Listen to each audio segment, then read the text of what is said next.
Bien, bonjour à tous. Heureux de vous retrouver. J'évoquais au début de la séance précédente l'autel d'or de la basilique Sant'Ambrogio de Milan et j'avais promis de vous le faire voir aujourd'hui.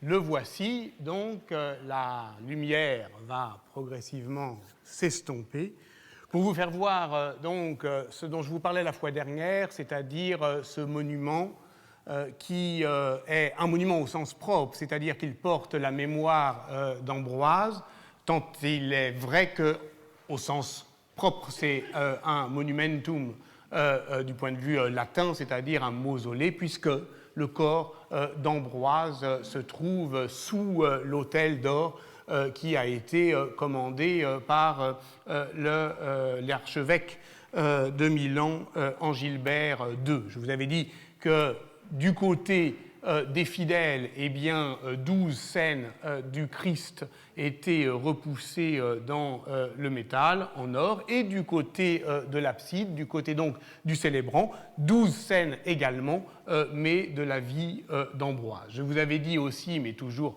sans vous le faire voir, qu'il y avait une fenêtre qui ouvrait précisément sur le corps d'Ambroise, qui était pris dans le sarcophage, et que cette fenêtre désignait justement la dédicace à la fois de l'Église, puisque ici c'est ce Angilbertus, cet évêque de Milan franc, qui donne, vous voyez, sa dédicace, c'est-à-dire au fond la maquette de l'Église à Ambroise lui-même, mais ce qui est beaucoup plus exceptionnel, c'est que cette dédicace est dédoublée et l'artiste, ce magister, ce Volvinus magister, Faber, c'est moi qui l'ai fait, c'est-à-dire l'orfèvre, donne aussi son œuvre à Ambroise qui le couronne de gloire. Et si j'avais parlé de ça la fois dernière, dans cette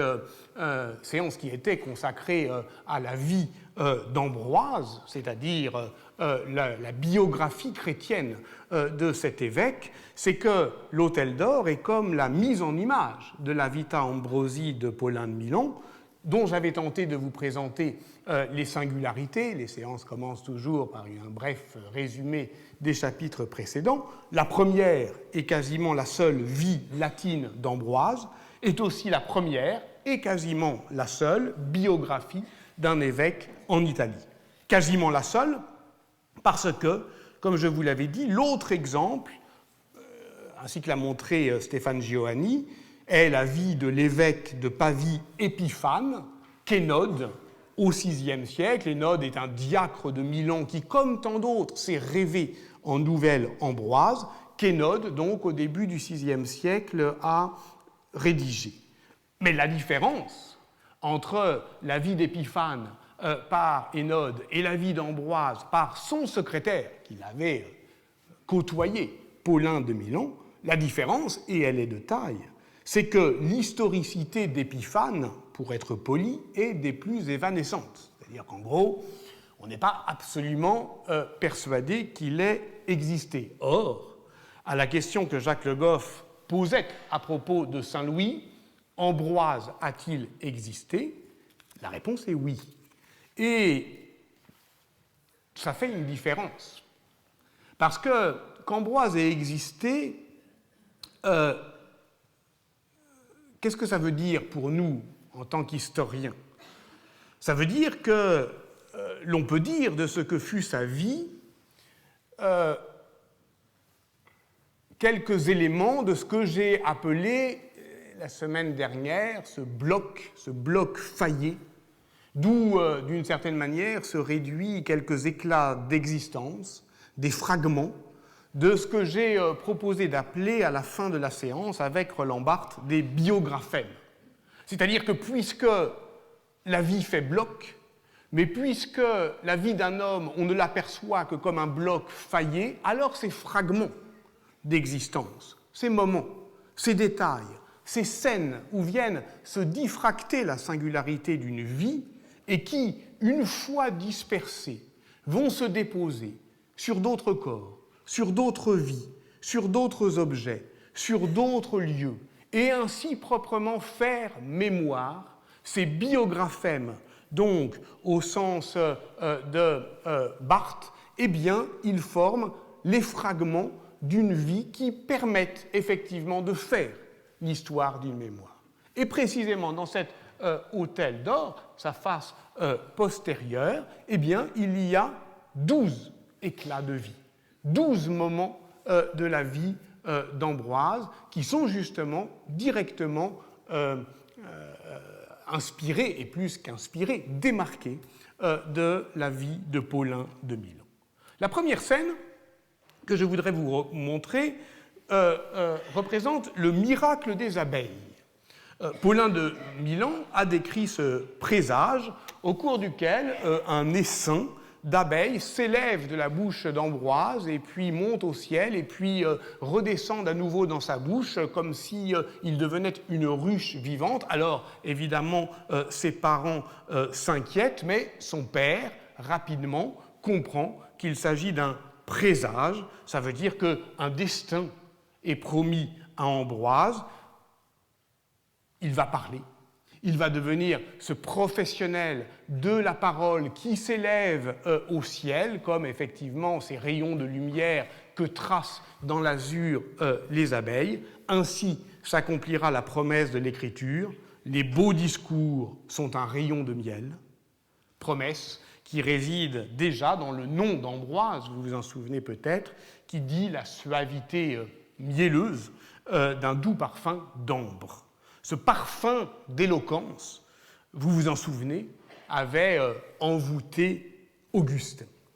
Et si vous ne vous en souvenez pas, lui s'en est souvenu, et nous nous souvenons d'Ambroise à travers le souvenir qu'en eut Augustin. Ce thème de l'éloquence sacrée, eh bien justement, il est, je dirais, dans le tronc commun de ce que j'ai appelé, avec Glenn Bowersock, le mentir vrai de la tradition romanesque tardo-antique, un tronc commun à partir duquel s'embranchent différents buissonnements narratifs.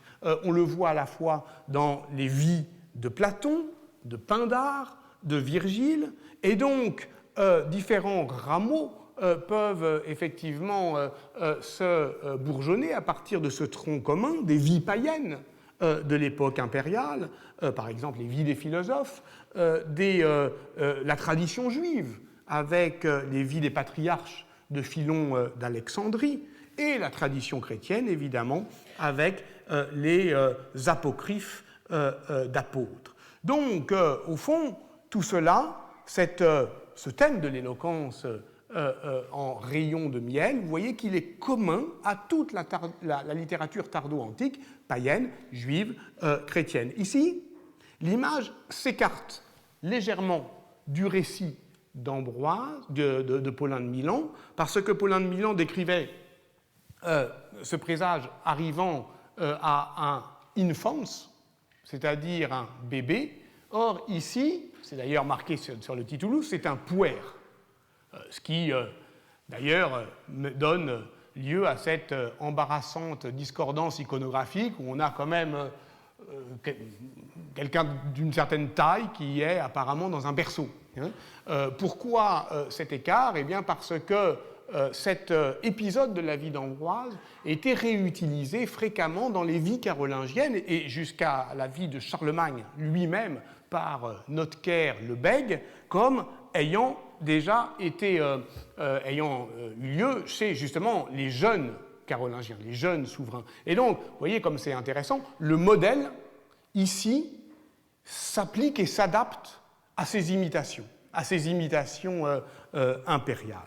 La seconde image, seconde scène sur laquelle je vous propose de vous arrêter un instant est la 7e dans l'ordre du déroulement narratif du cycle ambrosien, des 12 donc, dont j'ai parlé, de l'autel, et qui représente Ambroise, toujours assistant aux funérailles de Saint Martin, donc l'évêque des Gaules et évangélisateur. Alors ici, le programme s'éloigne franchement du modèle textuel de la vie de Paulin, comme l'a montré Pierre Courcelles. Paulin n'évoque pas cet épisode étrange où, où Augustin aurait été aux funérailles de Saint Martin, pour une raison assez simple. Ambroise avait un solide alibi pour ne pas aller aux funérailles de Martin, c'est qu'il était mort. Voilà. Quelques mois avant, il est mort le 4 avril 397 et Martin de Tours le 8 novembre de la même année. Donc celui qui a inventé cette histoire où Ambroise, au moment de mourir, a un pressentiment et fait le rêve que Martin de Tours en Gaule est en train de mourir, alors il s'y transporte miraculeusement, c'est Grégoire de Tours, justement, c'est-à-dire celui qui va fixer la légende franque de Martin. Mais on est au VIe siècle. Et d'ailleurs, à ce moment-là, dans l'abside, qui est, si on en croit les travaux de Carlo Bertelli, à peu près contemporaine de l'Hôtel d'Or, c'est-à-dire du temps d'Angilbert II, la moitié du IXe siècle, eh bien, cette mosaïque de l'abside présente avec plus d'emphase encore cette scène, imaginaire pour le coup, puisque Ambroise semble, qui est marqué là, Ambrogio, semble officier lui-même aux funérailles de Saint-Martin. Alors, ce rapprochement entre Saint-Martin et Ambroise est évidemment hautement politique, puisque Martin est le saint protecteur des Francs. Et donc, en faire le frère spirituel d'Ambroise revient à exprimer l'indéfectible fidélité de l'Église milanaise à l'ordre carolingien au moment où, effectivement, Angilbert met en scène cette politique de mémoire très intéressée. Donc, comme vous pouvez l'imaginer, et qui n'aura qu'un temps, puisque le moment effectivement carolingien où l'Église milanaise est intégrée à l'Empire carolingien disparaît très vite. Et on comprend bien à ce moment-là pourquoi justement la vie de Paulin de Milan ne suffit plus à la mémoire carolingienne d'Ambroise. Pourquoi ? Parce que la vie de Paulin, enfin la vie d'Ambroise par Paulin de Milan, c'est de manière continue l'histoire politique d'un évêque qui s'oppose à l'empereur, à tous les empereurs, plus ou moins selon les empereurs, mais avec opiniâtreté, et qui défend au fond contre le pouvoir impérial et surtout contre la prétention impériale à manipuler le dogme, l'autorité épiscopale.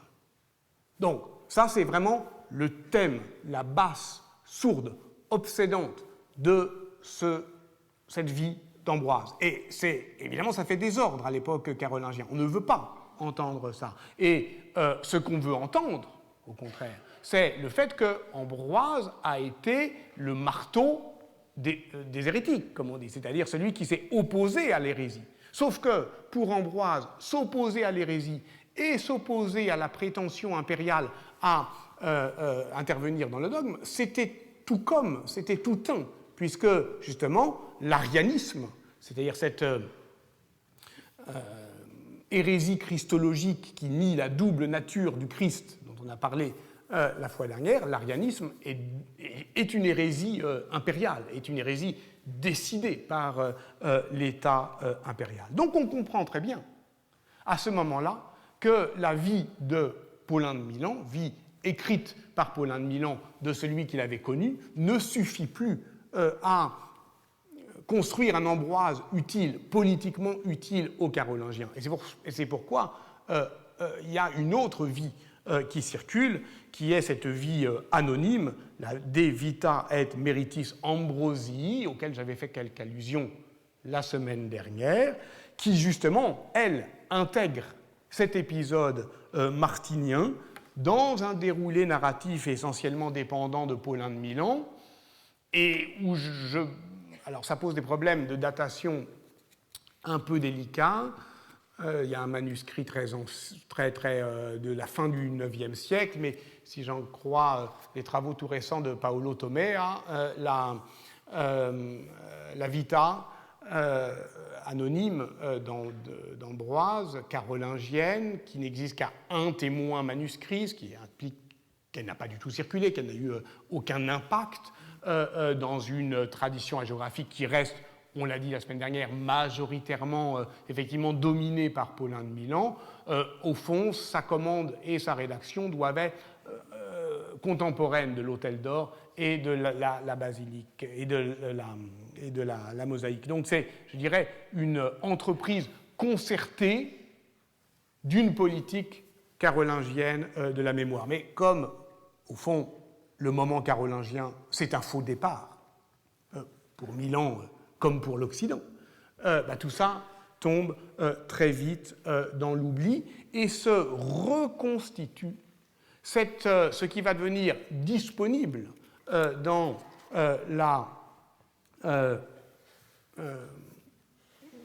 la mémoire d'Ambroise, disponible à partir du XIe siècle à d'autres réemplois, à d'autres appropriations, qui est le fait que Ambroise a lutté contre l'hérésie, donc contre l'autorité de l'Empire, de l'empereur, qu'il a donc défendu la libertas de l'Église, donc la libertas tout court, la liberté. Or, cette libertas de l'Église, c'est celle dont va s'emparer l'époque communale à partir du XIIe siècle, précisément en faisant retour sur cette histoire ecclésiale et avec une facilité qu'on comprend très bien, puisqu'ils ont à ce moment-là le même ennemi, qui est l'empereur. Alors, ce n'est pas le même, évidemment, c'est Frédéric Barberousse, auquel on doit arracher évidemment les privilèges de ce qui va devenir l'autonomie communale, mais l'histoire va reprendre au XIe siècle. Et de cela, évidemment, nous aurons à reparler. Qu'en conclure du point de vue, je dirais, de ce que j'ai appelé les biographèmes. Et je fais donc une pause dans les images. Sur le plan doctrinal, la théologie d'Ambroise marque l'achèvement de la christianisation de la figure impériale. L'empereur est le fils de l'Église, écrit-il dans son sermon Sermo contra Auxentium, et l'évêque est son père. Bon.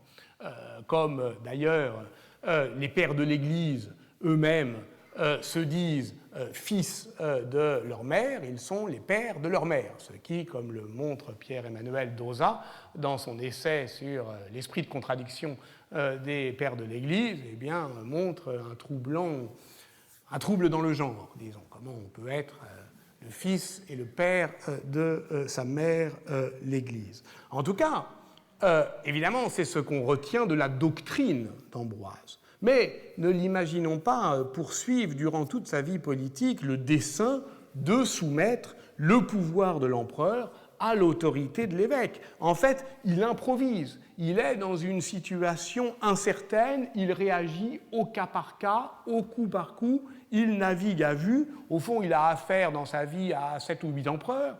Ça peut être effectivement des empereurs chrétiens duquel il est très proche, comme Gratien, mais Gratien se fait assassiner. Ça peut être des usurpateurs, comme Maxime, qui l'a fait assassiner, ou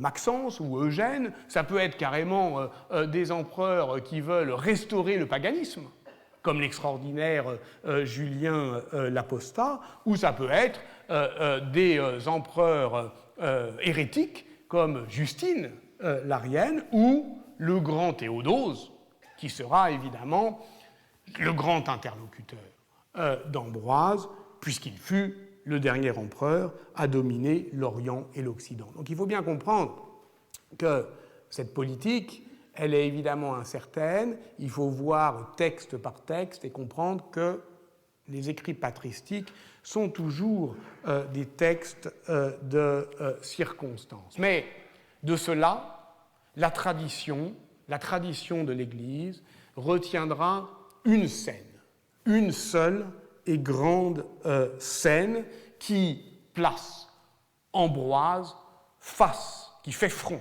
face à justement un affront impérial. Quel est-il? C'est la grande scène de 390, qui est la grande scène de la pénitence imposée à l'empereur Théodose en 390. Théodose avait ordonné le massacre de la population de Thessalonique, la population de Thessalonique s'était révoltée contre le gouverneur de la ville, Butérique, l'avait lapidé, et furieux, Théodose, qui est empereur et qui réside à Milan, qui est la capitale impériale, fait rassembler toute la population dans le cirque et appelle la troupe et massacre tout le monde dans le cirque. La tradition dit que 7000 morts restent sur le pavé, si j'ose dire. Nous sommes à la fin du mois d'août 390. Et le 10 septembre, Ambroise, apprenant cela, l'exhorte à se repentir, comme le roi David, ce qui sera fait et permettra donc à l'empereur chrétien de réintégrer la communauté des fidèles à la Noël 390. C'est la scène qui va être ensuite sans cesse représentée, notamment pendant la Contre-Réforme, puisqu'on voit justement, physiquement, un empereur qui est au seuil de l'Église et qui va réintégrer la communauté de l'Église parce qu'il a fait pénitence, parce que le gouvernement pastoral de l'évêque l'y accueille à nouveau. Et donc, c'est justement dans son apologie de David, le roi qui a fait pénitence, qu'Ambroise affirme avec netteté que, je cite, « l'empereur est dans l'Église et non pas au-dessus d'elle ». L'empereur est dans l'Église et non pas au-dessus d'elle. C'est la grande affaire, évidemment, et de la vie d'Ambroise et de la Vita Ambrosii, telle que Paulin de Milan l'a rédigée en différents fragments de vie. Et cette grande affaire, elle prend toujours appui sur des édifices, sur des lieux, sur l'enveloppe monumentale d'une grande capitale impériale, comme Milan, qui est évidemment une cité politique où réside l'empereur, mais dont l'évêque, Ambroise, veut faire une ville chrétienne. Et c'est ça, la clé, et c'est de cela dont je veux parler aujourd'hui.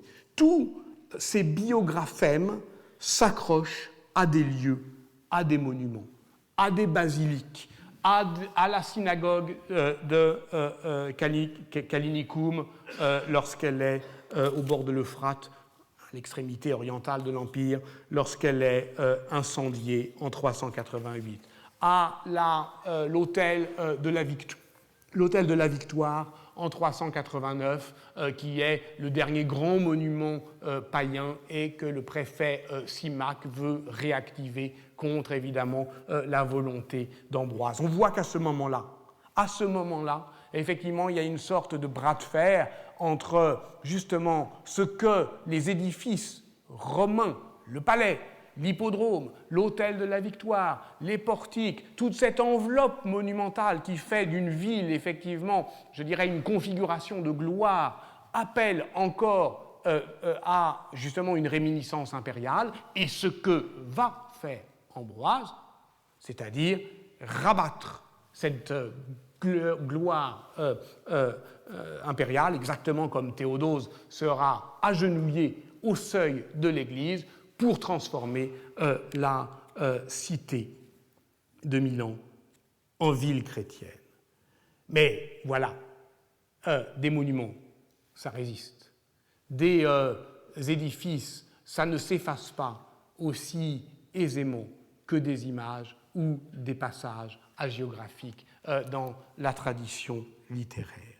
Et C'est pourquoi ce dont il sera question dans la séance d'aujourd'hui, qui porte un titre apparemment étrange, la topographie légendaire des souvenirs ambrosiens à Milan, je voudrais m'expliquer quelques minutes sur cette étrangeté, ce titre, la topographie légendaire des souvenirs ambrosiens à Milan. Le souvenir est-il objet d'histoire ? Répondre par l'affirmative consiste à s'emparer d'une notion psychologique pour la livrer au social, puisqu'il ne peut y avoir d'histoire que sociale. C'est toujours un individu qui se souvient. Augustin se souvenait d'Ambroise. Et s'il y a une mémoire ambrosienne qui se transmet de l'événement Ambroise, c'est-à-dire de l'irruption d'une parole dans le cours du temps, c'est d'abord en tant qu'elle s'inscrit et se transmet dans le souvenir individuel. Une société, en elle-même, ne se souvient pas. Ou alors, il faudrait imaginer qu'il existe une psyché collective, ce qui n'est pas le cas des historiens, qui pendant longtemps ont été impressionnés par, je dirais, la position d'Henri Bergson, le philosophe, qui dans Matière et mémoire, qui date de 1896, avait bien démarqué deux types de mémoire. Ce qu'il appelait la mémoire habitude, qui sont les souvenirs mobilisables dans la vie sociale qu'on peut effectivement communiquer pour agir. Bon, et donc c'est par exemple la tradition. Mais il la démarquait strictement de ce qu'il appelait la mémoire pure, des souvenirs accumulés au cours d'une vie et auquel seul l'individu peut avoir accès dès lors qu'il se retire de la société. Je vais m'intéresser quelques instants à un lecteur critique d'Henri Bergson qui se nomme Maurice Halbwachs et qui est le fondateur de la sociologie de la mémoire. Cette sociologie de la mémoire que je tente d'articuler avec la memoria telle que l'entendent les médiévistes. De Bergson, son maître, Halbwachs s'inspirait pour travailler à une forme, je dirais, d'introspection prudente, mais il le faisait justement à la lumière de son autre maître en sociologie, qui est évidemment Émile Durkheim.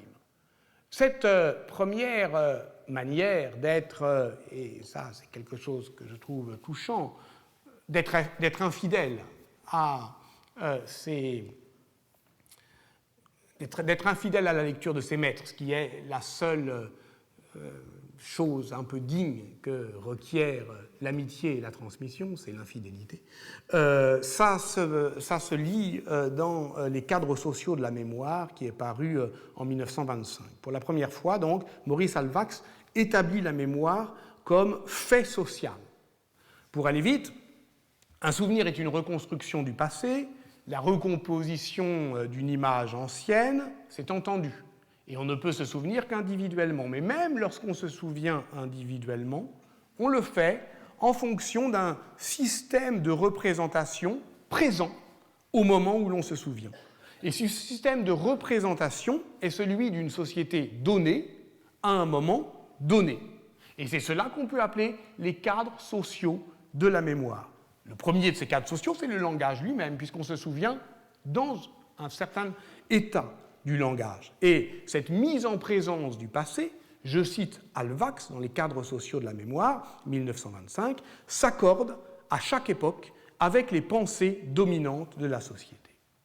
Alors, dans une lettre qui est datée du 27 avril 1926, belle lettre d'incompréhension, justement, Bergson lui en fait le reproche. Je dois dire que, même après avoir fait le plus grand effort pour me placer à votre point de vue, je n'arrive pas à reporter sur la société ce qu'il y a de spécifique et par conséquent d'essentiel dans la conservation et l'évocation du souvenir. Vous voyez, c'est le point de rupture. Je fais effort, je veux bien adopter votre point de vue, mais j'y arrive pas. Donc Bergson s'arrête là, en tant qu'il est un philosophe et qu'il est un psychologue. Mais donc Halbwachs a fait l'effort de se départir de cette grande amitié et de cette grande admiration intellectuelle. C'est trop pour Bergson. Mais ce n'est pas assez pour un autre qui le lit, Marc Bloch. Marc Bloch, toujours en 1925, fait paraître dans la revue de synthèse historique un compte-rendu critique du livre de Maurice Halbwachs, où il retient une leçon essentielle, je cite Marc Bloch parlant de Halbwachs, la société n'interprète ou même ne connaît le passé qu'à travers le présent, et par ailleurs, le présent n'a pour elle de sens concret et de valeur émotionnelle que parce que derrière lui s'entrevoit une certaine durée. Mais justement, pour l'historien, le chemin n'est qu'à moitié parcouru, puisque Bloch reproche à Halbwachs de n'avoir pas été jusqu'au bout de cette entreprise théorique qui consiste à arracher la mémoire au psychologue pour la livrer au social, et, comme les durkheimiens, à désigner un phénomène individuel d'un nom collectif sans le penser comme collectif. Et c'est pour répondre à cette objection de Marc Bloch que Maurice Halbwachs reprend le travail et publiera La mémoire collective, où pour aller vite, par rapport aux cadres sociaux de la mémoire, le souvenir n'est pas seulement une identification au cadre, mais une interaction avec ces cadres, avec des allers-retours qui forment une dynamique mémorielle. Cet ouvrage, La mémoire collective, est posthume, parce qu'Halbwachs, peu après son élection au Collège de France, fut arrêté par la police française en juillet 1944, livré à l'occupant nazi, déporté à Buchenwald, où il est mort le 15 mars 1945. Et c'est pour ça qu'il y a ici un amphithéâtre Maurice Halbwachs, d'un professeur au Collège de France qui n'a jamais prononcé sa leçon inaugurale. Or, la réflexion du sociologue sur les usages sociaux de la mémoire culmine, à mon sens, dans un livre proprement génial, mais qui est paru en 1941, donc dans une indifférence presque absolue, qui s'appelle « La topographie légendaire des évangiles en Terre Sainte ». C'est donc ce livre qui inspire non seulement le titre, mais la démarche de la leçon d'aujourd'hui, parce qu'il est question de la ville, de la manière dont l'on réaffecte les traces du passé au présent de la ville, de la manière dont la ville, dans ses formes matérielles, accumule des souvenirs, des fragments disjoints de passés différents, mais que l'on vit toujours en contemporanéité, selon une analogie qui avait fasciné Freud, mais qui est trompeuse, entre la forma urbis et la forma mentis, entre la forme d'une ville et l'architecture de l'esprit. De quoi s'agit-il ? Dans la topographie légendaire des évangiles en Terre Sainte, Maurice Halbwachs avait choisi de placer ses pas dans ceux du pèlerin de Bordeaux, le premier dont l'histoire est enregistrée l'itinéraire, le premier, au IVe siècle, qui entre dans Jérusalem, qui veut se souvenir évidemment des lieux de la Passion, des lieux du Christ, mais qui ne trouve aucune tradition, et donc qui doit localiser toutes la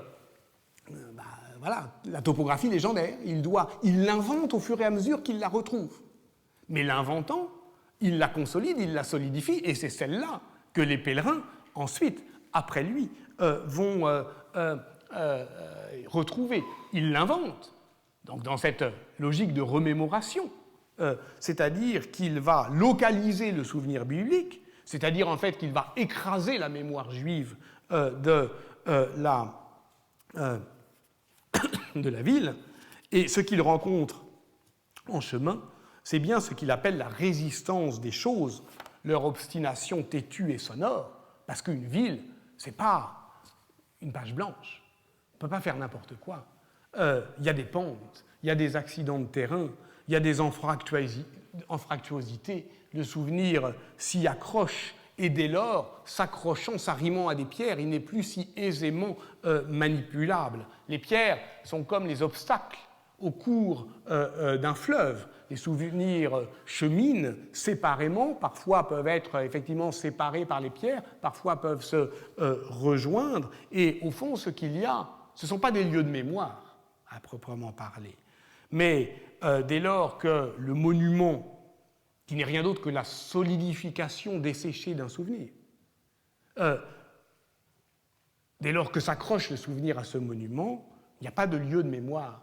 Il y a des circulations, des réseaux, des correspondances, des analogies, des étoilements. Ce livre n'a commencé à être lu que dans les années 1990, lorsque les sciences sociales se sont emparées du fait urbain, à partir notamment de la problématique de la trace. Il a été lu par un historien comme Bernard Le Petit, qui fut un historien des villes modernes et qui en a été le commentateur subtil.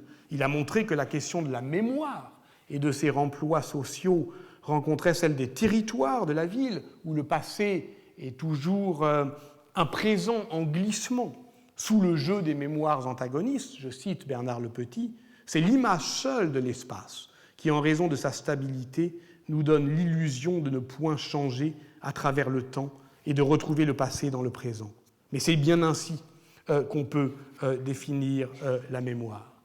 La ville, en somme, est comme un organisme vivant dont les biologistes nous disent aujourd'hui qu'il est moins dans un état stable que stationnaire, car le temps passant, il impose sans cesse des remaniements. Et si vous voulez lire la topographie légendaire de Maurice Halbwachs, eh bien vous pouvez la lire dans la nouvelle édition critique que les PUF, dans la collection Quadrige, ont fait paraître en 2008, où il y a différents articles de commentateurs, dont Éric Briand, qui a montré l'importance de ce concept clé de remaniement chez Maurice Halbwachs. Remaniement, qui vaut à la fois pour les structures matérielles comme pour les cadres mémoriels d'une société. C'est-à-dire qu'on remanie les lieux et les traditions. Et le remaniement, ça passe toujours par 3 phases. Le réinvestissement, se remémorer, c'est au fond occuper les lieux. La transaction, si on occupe les lieux, alors il va falloir s'accorder sur les interprétations concurrentes de ces lieux, parce qu'il y a plusieurs mémoires sociales d'un même espace. Et enfin, la consolidation. C'est ainsi que se transmet une tradition, c'est ainsi qu'une mémoire perdure, non pas en dépit, mais du fait même de ces transformations. Alors permettez-moi, pour conclure ce trop long préambule, une citation également trop longue de la fin du livre de Halbwachs. Seulement, je le cite, « Dans cet effort d'adaptation, les hommes se heurtent à la résistance des choses, parfois des rites, des formules qui sont mécaniques, matérielles. Ici, des commémorations anciennes, fixées dans des pierres, des églises, des monuments ou des croyances, et les témoignages d'autrefois ont pris forme d'objets solides et durables. Il est vrai que ces objets tels qu'ils nous apparaissent résultent eux-mêmes d'une adaptation antérieure des croyances héritées du passé aux croyances du présent, et en même temps de celles-ci aux vestiges matériels des croyances anciennes. On remonte ainsi le cours du temps. Mais quelque époque qu'on envisage, l'attention se dirige non vers l'origine de tout ce développement, mais vers les groupes de fidèles, vers les œuvres de commémoration. » Fin de la citation. Oui, le choix du guide fait parfois la beauté du voyage, et c'est en compagnie du pèlerin de Bordeaux que Maurice Halbwachs chemina à Jérusalem. Laissons-nous donc guider par Halbwachs lui-même pour saisir la topographie légendaire des souvenirs ambrosiens de Milan. Ce qu'on y trouvera donc, c'est moins Ambroise comme origine qu'Ambroise comme premier acteur d'une œuvre de commémoration, car c'est bien l'évêque de Milan qui marqua d'une empreinte chrétienne la capitale impériale, lui imposant une nouvelle structuration de l'espace agencée dans sa configuration monumentale, même si, comme on l'aura compris, Ambroise désigne ici le nom collectif d'une entreprise sociale de mémoire. Alors, accrocher des biographèmes à des lieux et ainsi faire de la ville un espace fictionnel où les souvenirs s'arriment aux pierres, c'est très exactement ce qu'a fait Ambroise lui-même, et de la basilique Sant'Ambrogio qui porte son nom, et de la ville de Milan tout entière. Et c'est cela que je voudrais vous faire voir pour terminer, en dézoomant, en somme, c'est-à-dire en reculant de l'Hôtel d'Or pour arriver non seulement à la basilique Sant'Ambrogio, mais également, je dirais, je passe un petit peu, à l'enveloppe monumentale de Milan elle-même.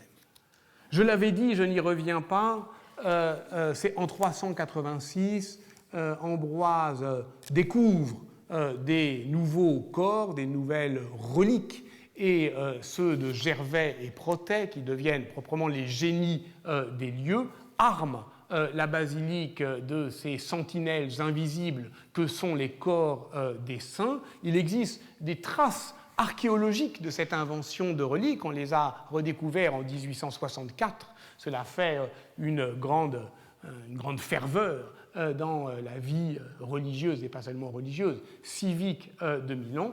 Et on a découvert, vous voyez, ce qu'on voit ici, c'est-à-dire qu'au fond, Ambroise non seulement a ancré les martyrs Gervais et Protet sous l'Hôtel d'Or, mais il a lui-même prévu, à sa mort en 397, eh bien, qu'il rejoindrait le même sarcophage, et c'est encore une fois les Carolingiens qui unissent ces trois sépultures.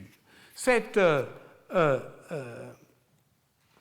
manière effectivement de faire, vous le voyez ici dans des fouilles récentes, eh bien, s'inscrit, donc je l'avais dit, c'est la première inhumation ad sanctos milanaise, c'est-à-dire la première aimantation d'une zone funéraire par le corps des saints.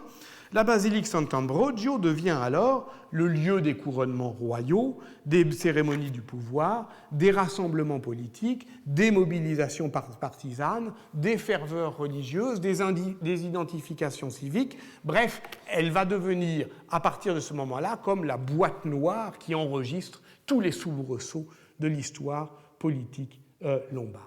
La réalité archéologique de cette histoire est désormais beaucoup mieux connue grâce à de très nombreux travaux de l'école d'archéologie chrétienne de Milan, dont les fouilles très nombreuses ont été encore tout récemment stimulées par la perspective de l'exposition universelle de 2015. Et je m'appuie ici notamment sur les travaux de Silvia Lusuardi Siena et de ses élèves qui ont renouvelé en profondeur notre compréhension non seulement de la structuration de l'espace urbain tardo-antique milanais, mais du rôle d'Ambroise dans cette reconfiguration. Alors le temps me manque, mais aussi résumerai-je à grands traits. Le premier rapport de cette recherche récente est de mieux comprendre l'intégration de la basilique, que l'on va appeler ambrosienne, à partir du moment où Ambroise y fait le don eucharistique de son propre corps, à l'intérieur du contexte urbain, du suburbium occidental, qui est celui, vous le voyez ici, d'un grand cimetière ad martyres, donc avec déjà plein de tombes préexistantes. Donc ce sont ces tombes-là qui se trouvent effectivement dans la zone, desquelles d'ailleurs on a pu extraire différents spoliae, des marbres, des inscriptions, mais aussi, comme vous le voyez ici, des gemmes, des pierres taillées, des émaux, qui sont d'ailleurs remployés dans l'Hôtel d'Or. Et puis lorsqu'on ne veut pas effectivement que leur origine païenne, ici la bague de quelqu'un qui s'appelle Volvinus, eh bien, soit trop visible, hop, on la met à l'envers pour que la lisibilité en soit contrariée. Mais vous voyez, il y a tout un gisement de remploi du fait de l'ancienneté de cette zone funéraire ad martyres. Sa densité en fait non seulement un gisement de vestiges, mais également, on voit bien ici que ce qui est tout à fait, je dirais, parlant et essentiel, c'est la proximité avec le monde païen, qui a évidemment une valeur politique. Parce que, regardez, on se trouve tout près de l'hippodrome, l'ensemble jouxte non seulement l'hippodrome, mais l'aire du palais impérial, et la basilique porcienne, dont je parlerai la semaine prochaine, c'est-à-dire la basilique que, justement, Ambroise a occupé lors du grand conflit des basiliques de 386, où justement les empereurs veulent mettre la main sur ces basiliques, et en particulier Justine, pour précisément y imposer le culte arien, eh bien on a découvert récemment que cette basilique, dans laquelle est tout de même le premier portrait d'Ambroise lui-même, le premier portrait identifié, une mosaïque très ancienne, cette basilique donc se trouvait à San Vittore al Corpo, c'est-à-dire dans le mausolée impérial. Donc il y a une manière absolument extraordinaire, là vous voyez, d'occuper les lieux, et des lieux impériaux, pour les resémantiser, c'est-à-dire les réorienter vers un culte chrétien. Et donc, ce réagencement global de l'espace, qui réaffecte au présent de la glorification divine les traces du passé païen, pour en rendre compte, vous voyez que ça justifie un peu mon excursus, cette extraordinaire entreprise de réaménagement des lieux de pouvoir et des circuits de mémoire, vous voyez comme la démarche halbwaxienne s'y accorde parfaitement.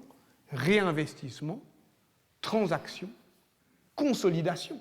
Parce que si on a encore des traces du passé impérial romain païen de Milan, c'est parce que, justement, cette politique de mémoire l'a fossilisée pour la réorienter. Ainsi, par la politique des reliques, on déplace des corps et avec eux les récits qui s'y ancrent.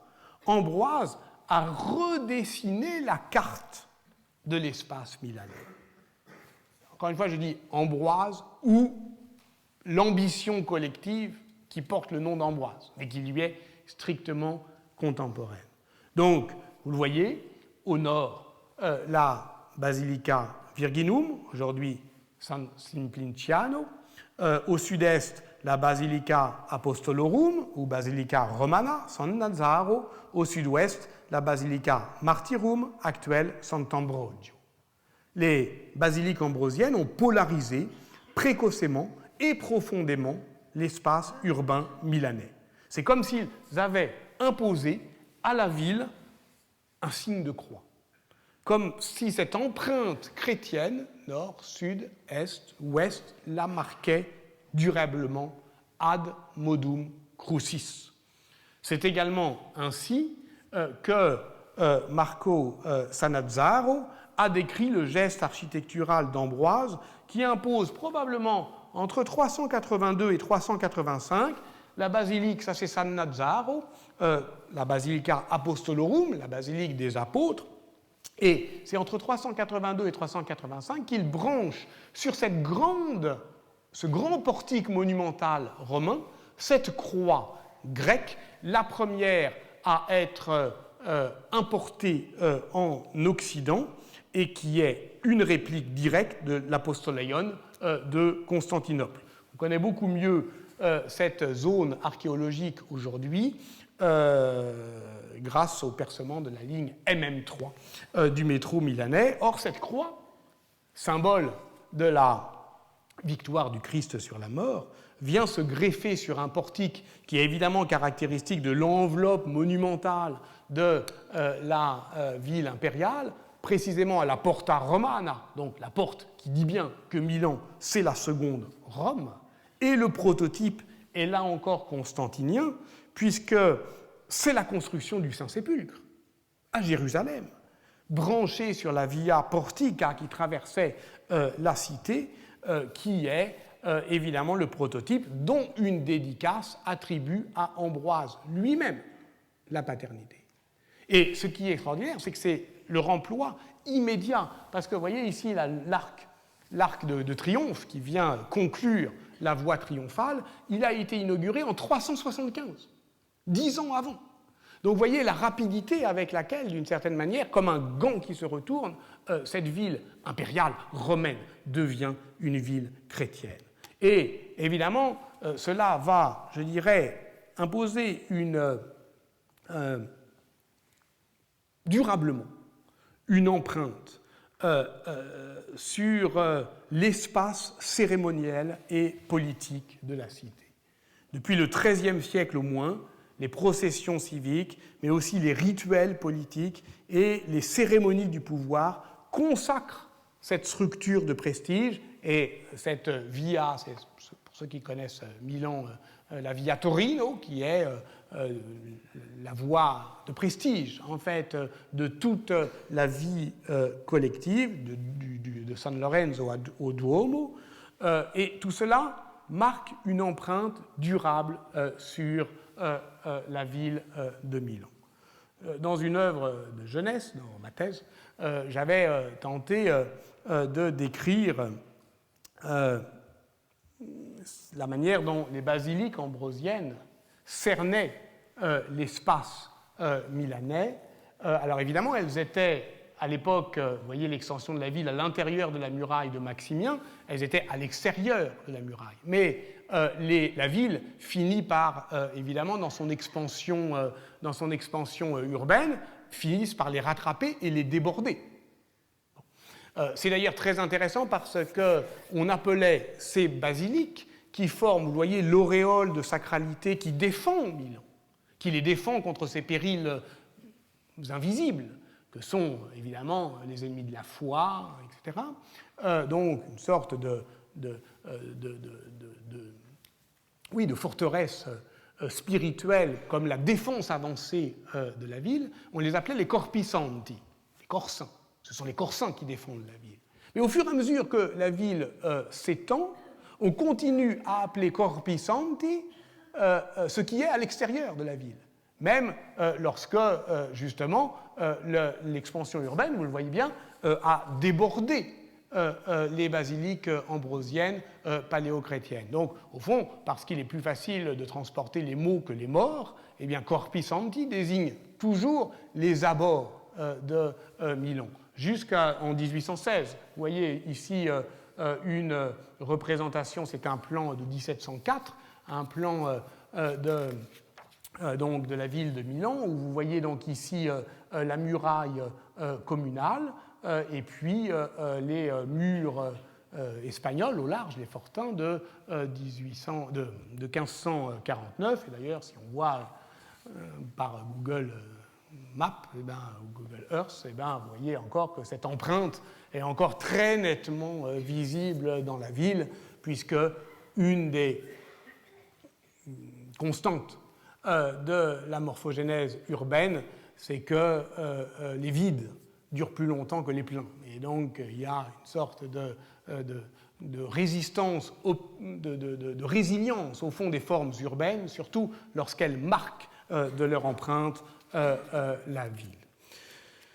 Au temps de Charles Borromée, qui fut archevêque de Milan de 1560 à sa mort en 1584, au temps donc de la contre-réforme triomphante, comme l'a montré Marie Lesowski dans sa thèse, le pouvoir épiscopal a réactivé cette topographie légendaire des souvenirs ambrosiens à Milan, en faisant justement de la capitale lombarde une ville pénitente. Telle était du moins l'exhortation qu'il ne manquait pas, Charles Borromée, se rêvant lui aussi le nouvel Ambroise, de lancer aux fidèles lors de ses sermons les 7 décembre. Le 7 décembre, c'est la Sainte-Ambroise. Ce n'est pas la fête de sa naissance, c'est la fête de son ordination épiscopale, car désormais, avec Borromée, le souvenir ambrosien s'est recentré sur la cathédrale, et donc ce sont des grands sermons au dôme. Mais il exhorte les pèlerins à faire le circuit des basiliques comme un tour de remémoration, non pas de la vie, mais de la parole d'Ambroise. Alors, chaque lieu dit « souviens-toi ». Telle est l'injonction que portent ces stations de mémoire, et les ostensions organisées par Charles Borromée sont, je cite Marie Lesowski, un concentré de mémoire ambrosienne, car elles conjoignent un rite, des corsins et des lieux qui figurent dans la Vita Ambrosii. Nous revoici à notre point de départ. Comme un Ambroise, un jour, retourna à son point de départ. Parce qu'Ambroise a enveloppé la ville de Milan de l'aura de son nom.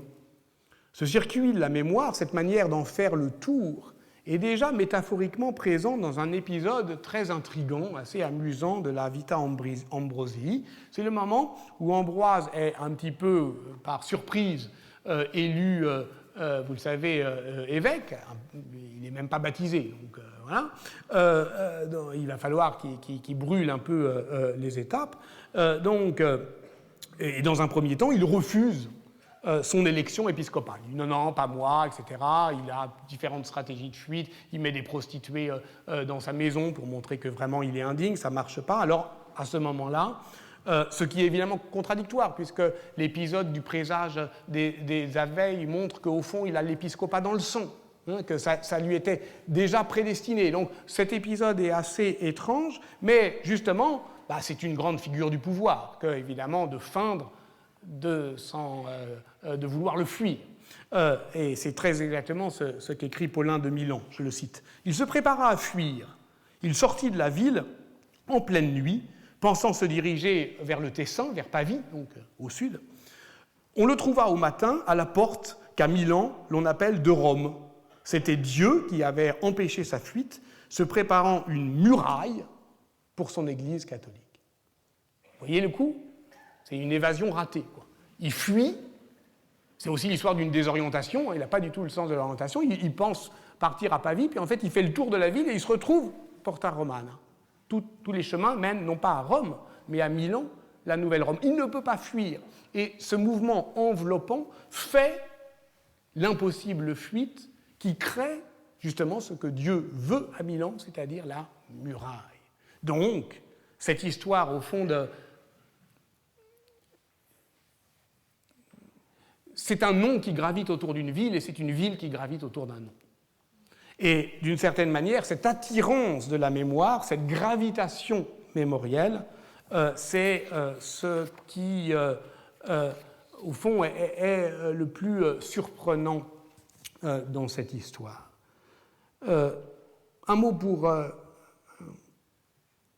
tenter de s'échapper de cette obsessionnelle gravitation d'un nom et d'une ville. Il faudrait évidemment pouvoir décrire les échappées belles de la mémoire d'Ambroise hors de Milan. On le pourrait assurément. Le nom d'Ambroise a évidemment essaimé bien au-delà des murs de la ville de Milan. On pourrait montrer, je vais tenter de le faire, qu'il y a une carte, une géographie de la dédicace du nom même d'Ambroise, et que cette géographie dit non seulement un attachement, mais peut-être aussi, je dirais, un espace politique. Il peut y avoir un intérêt dans le diocèse de Milan à marquer ainsi par la dédicace ambrosienne une fidélité au diocèse. Cela dit, il ne faut pas non plus exagérer.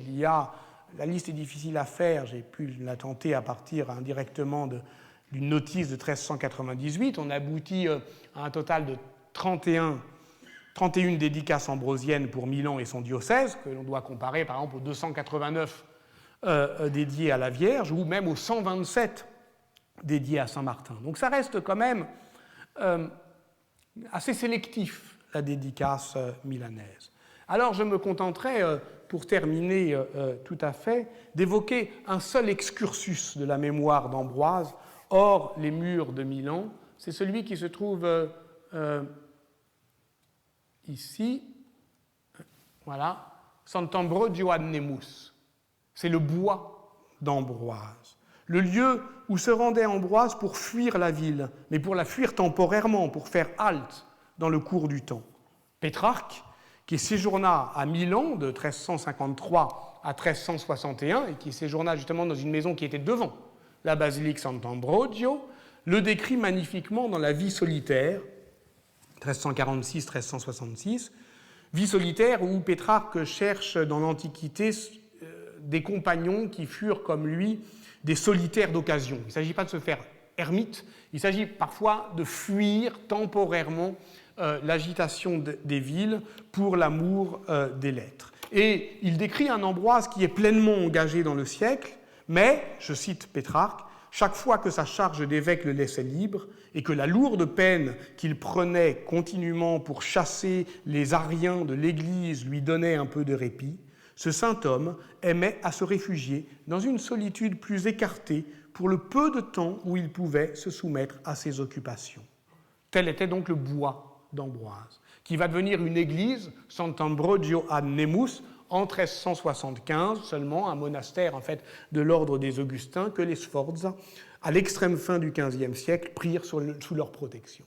Mais lorsque Pétrarque parle du bois d'Ambroise, il parle d'un lieu qui n'est plus. Il parle juste d'un nom qui flotte indistinct sur un non-lieu, je le cite encore. On a depuis défriché la forêt. Le lieu ayant changé d'aspect, seul le nom demeure. Le bois d'Ambroise, comme on l'appelle d'ordinaire. Pétrarque ne décrit pas autre chose qu'une trace. Il la décrit dans sa fragilité matérielle, mais aussi dans sa pérennité langagière.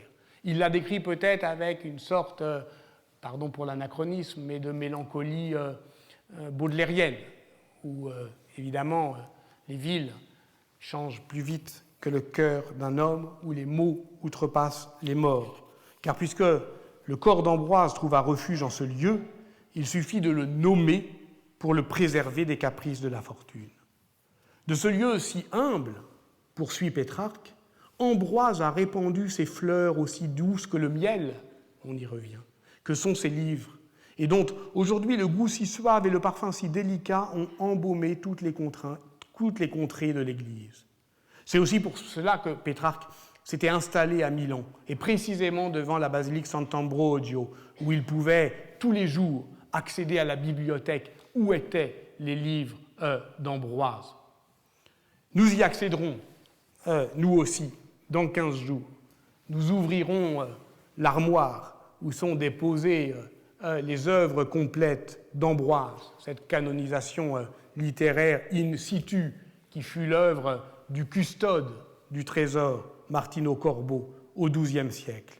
Nous ouvrirons aussi peut-être l'un des manuscrits pour y voir l'image enluminée de ce Martino Corbo qui est au pied d'Ambroise et lui offre ses propres œuvres complètes. Et voilà, au fond, la boucle complètement bouclée, puisque c'est encore cette même scène de dédicace que celle de l'Autel d'or. Nous comprendrons alors que le commentaire, la glose, est à l'ordre des villes, ce que la marche est à l'ordre urbain, ce que Michel de Certeau appelait les énonciations piétonnières.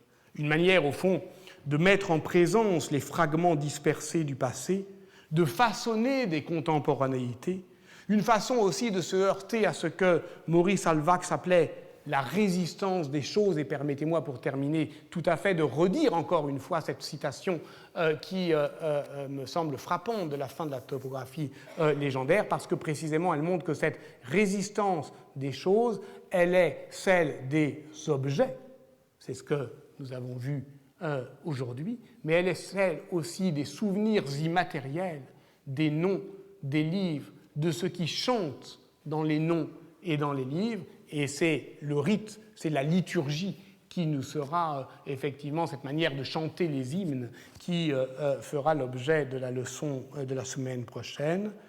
Parfois des rites, des formules qui sont mécaniques, matérielles, ici des commémorations anciennes fixées dans des pierres, des églises, des monuments, où les croyances et les témoignages d'autrefois ont pris forme d'objets solides et durables. Voilà, je vous remercie de votre attention.